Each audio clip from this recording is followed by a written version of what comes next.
Oof. Wow, this looks kind of nice. I've actually been meaning to get my hands on this bike for a while now. This is the 2023 Honda CB Hornet 160R. And before we get into all the technicalities and the practicalities, I think it's best to know about its heritage and where this bike actually started off from.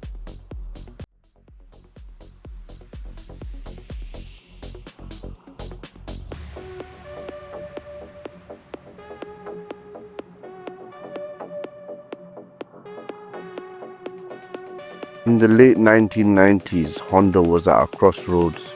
The world was changing, and so was the motorcycle industry. Riders wanted something that wasn't just fast, but also practical, stylish, and fun to ride. Honda, known for its engineering brilliance, decided to introduce a new kind of machine. One that would blend the raw aggression of a sport bike with the comfort and usability of a naked Streetfighter. And so, in 1996, the Honda CB 600F Hornet was born.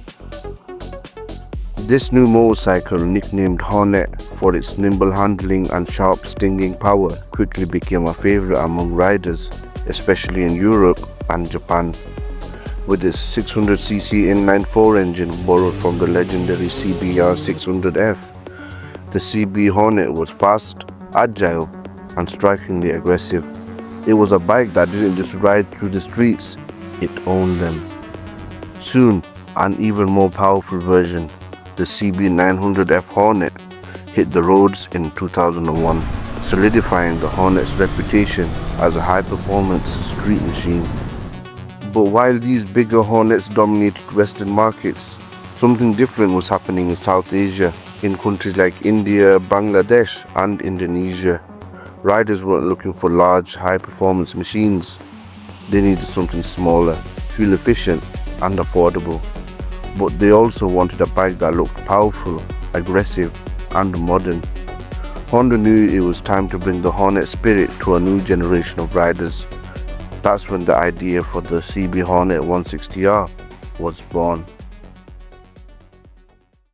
And if we've got to talk about the features on this bike, aesthetic-wise, I mean, it's got a very nice ergonomic handlebar position. Seating position is awesome. And obviously the suspension, the ride on there is absolutely comfortable. I've not found any issues with it whatsoever. And yeah, it's got the full-on LED setup. It's got LED at the back. I'm pretty sure, if I could just double check. If I'm wrong, then I'm wrong, I'm sorry. But I think it's a bulb or a LED. It's definitely got LED at the front. And yeah, it's got LED at the front. It's got a big bulky tank design. You find this sort of bulky tank on usually your FZ and your Gixxers, like, you know, your Suzuki Gixxers. I think this is one of the main competitors for that bike category. So obviously we know what it looks like, but let's just see how it feels riding from the comfort side of things. So obviously we want to talk about the ergonomics of this thing, and sorry about my fat belly.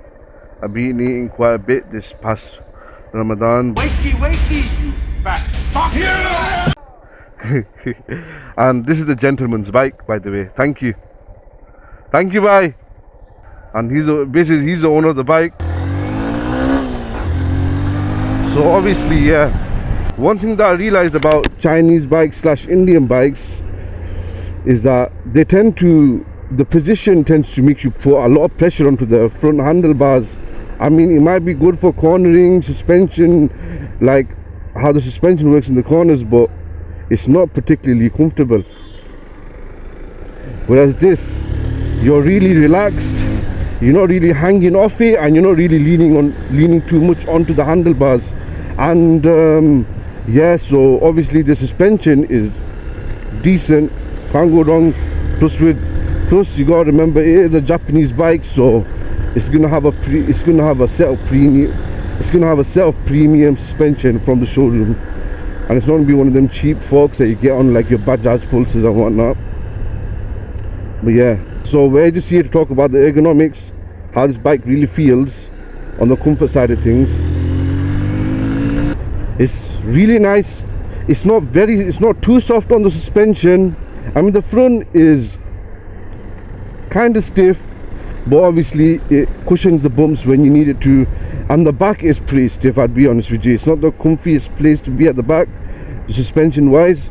I mean, it's made for a little sportier feeling through the corners. That's why they've got that single shock suspension. If you had the dual shock suspension, then I'd consider it as a comfier suspension setup, but unfortunately it's nothing like that. And obviously I don't know how the Ace Pro's footage is going to be, because I put the ND filter on, I put ND8 on because we've got low light, and to be honest I don't have a clue when to put which filter on. I'm just guessing. The lower the light, the lower the number. The higher the light, the higher the number on the ND filter. That's what I'm thinking. And yeah, like literally over these humps, these bumps and little chunks of broken road, this bike does particularly well. It's not amazingly well, it's not incredibly like comfortable. It's more comfortable than a lot of the other bikes that it compares to. However, one thing that I did notice when I was riding the Suzuki Gixxer 155 is the Suzuki Gixxer is, the comfort is out of this world. It's actually nice. I've not really ridden the FZS. I do wish to get my hands on it. Overall, ergonomics wise, handlebar setup's great. The brake feel is, oh my god, it's like you can really feel what is going on with the brakes. It's got the CBS system, and when you do press it, you stop in one place. It's amazing. Like, turning wise, very nimble, very nimble. I'm very reactive to your inputs, very reactive to the inputs.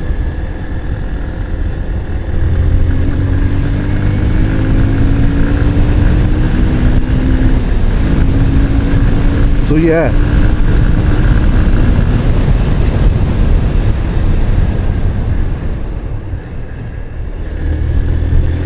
well,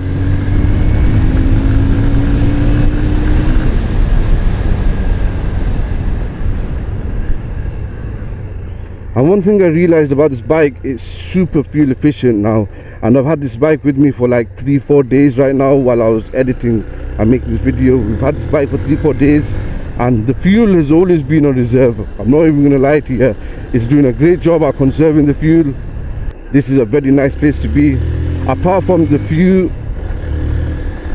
forgiving factors that make this bike kind of uncomfortable, but like the seat is pretty hard. I wish there was a bit more padding, and I wish it was a bit more chunkier so it'd be more comfortable to sit on. Like right now, it like slowly starts to feel like you're sitting on a brick.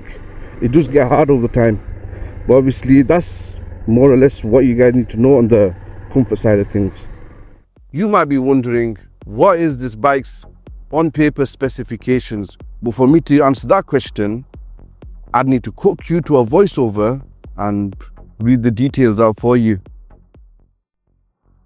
The Honda CB Hornet 160R wasn't just another commuter motorcycle. It was a statement of power, aggression and street dominance, packed into a 162cc air-cooled single-cylinder engine, producing 15 horsepower at 8,500 RPM and 14.5 Nm torque at 6,500 RPM.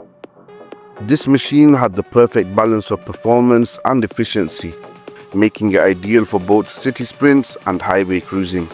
Built on a diamond frame, the Hornet featured a monoshock rear suspension and telescopic front forks, ensuring a planted yet responsive ride.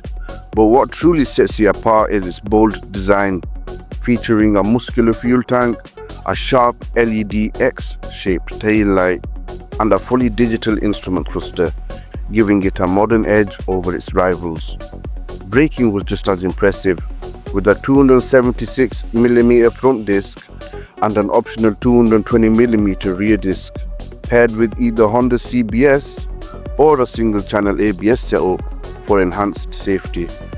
With a curb weight of 142 kilos, a wheelbase of 1,345mm and a ground clearance of 164mm, the CB Hornet 160R was built to tackle urban streets and rough patches alike, And with a 12-litre fuel tank, it ensures fewer fuel stops and longer rides, whether tearing through traffic or turning heads at a stoplight.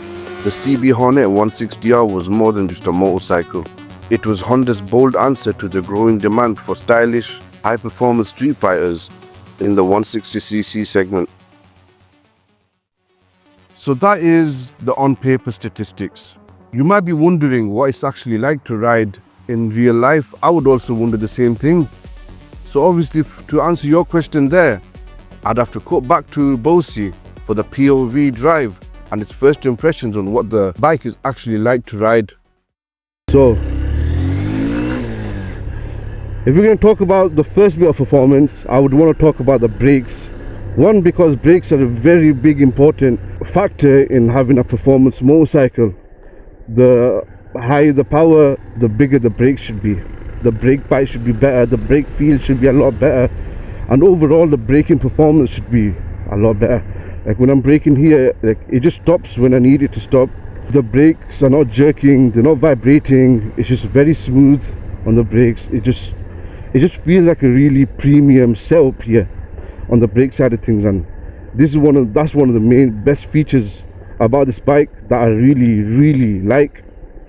And another one is it's lightweight, so it's really agile, and you can really throw it around however you want, and you can really get your control back on this bike when you do tend to wander off in another direction. It's very sharp. Like, it's what you need on one of these like Streetfighters, naked sports bikes. It's very sharp. So we've stopped here now in the middle of God knows where to give you a good example on what the acceleration is, the agility is like in picking up high speeds, and what the braking is like when we're trying to stop at these high speeds, because we got a nice little stretch, it's got a bit of a twist and a turn, and we're just going to be full throttling it down here. So let's go.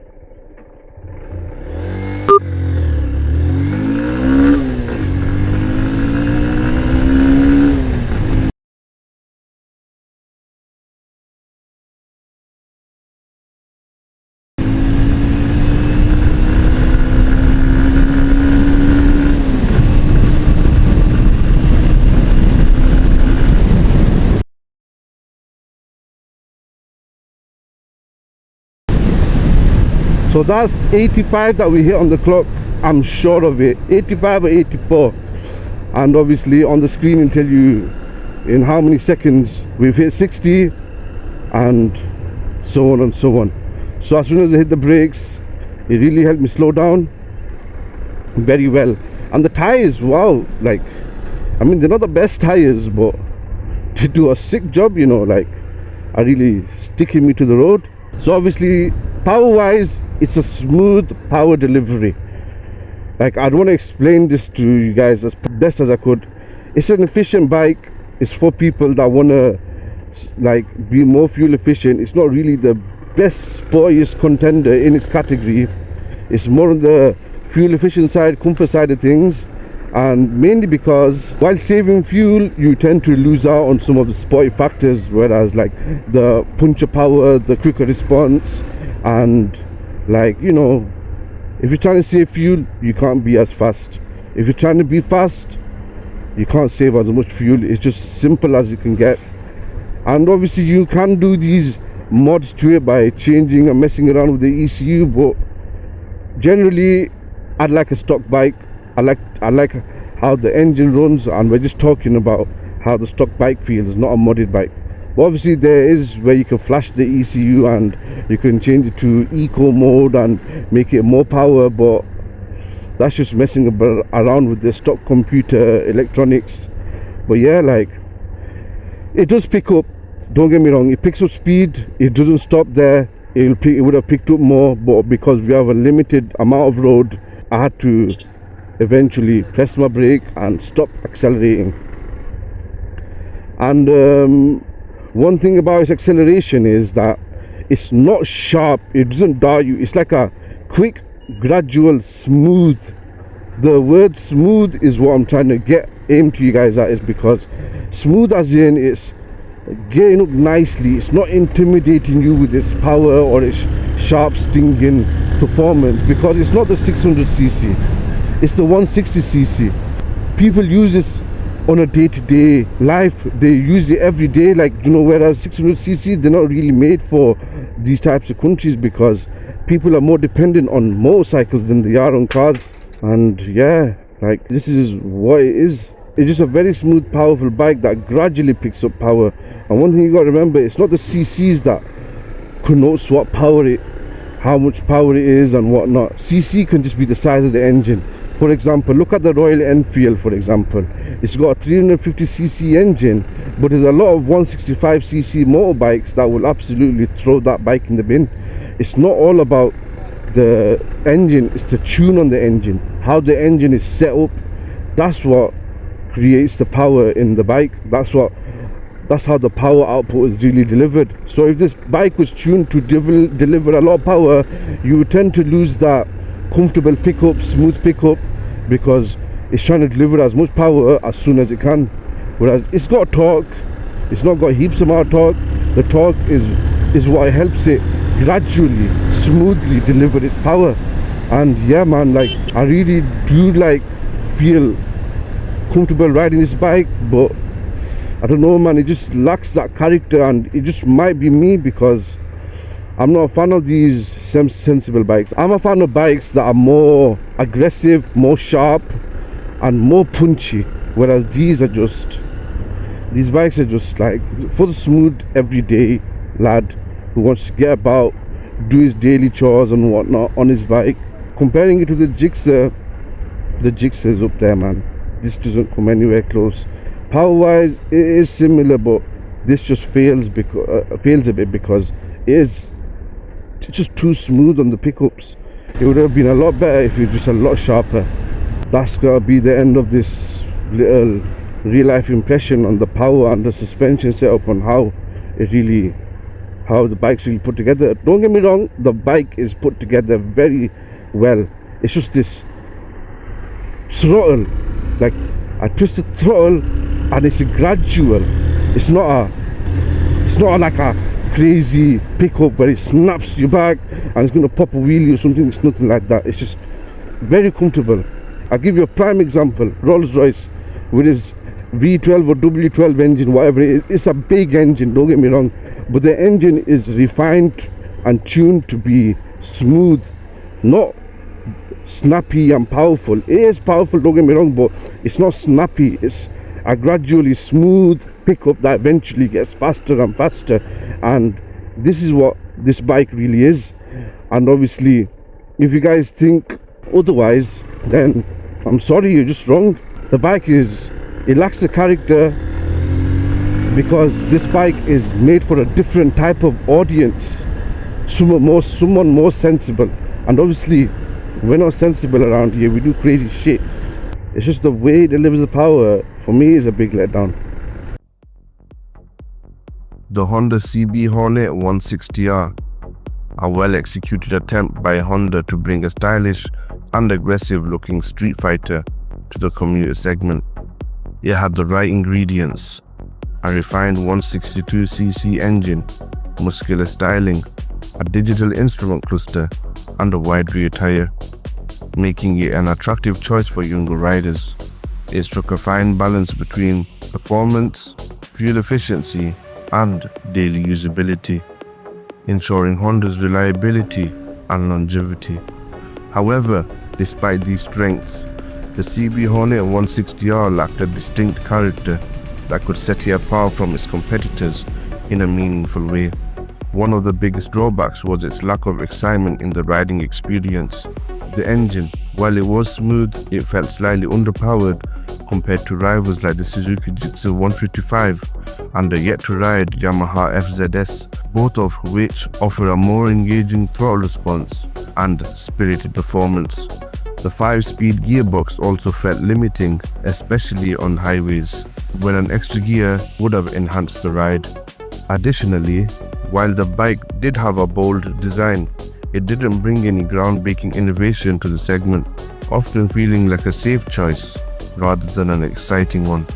Due to these factors, I've rated the Honda CB Hornet 160R around 7 out of 10. It was a good bike, but not a great one. It did everything well, but didn't excel in any particular area. It was dependable, stylish, and fuel efficient, but it lacked the punch, thrill, and unique personality that could make it a segment leader. This is likely why Honda eventually replaced it with the Hornet 2.0, which aimed to offer a more powerful riding experience, which we will hopefully review in the upcoming future. I hope you guys enjoyed this video, guys. That is unfortunately the end of this video. I hope you found out everything you need to know on the Honda CB Hornet 160R. And if there's something you think I missed out, please be sure to leave a comment in the box down below. And also please let me know how I did in this video, because I kind of went off script. So yeah, if you guys have anything to tell me, please let me know in the comments below. Give it a thumbs up, and please do make sure you subscribe if you are new, as it will help me and motivate me to make more videos like this in the future. Peace.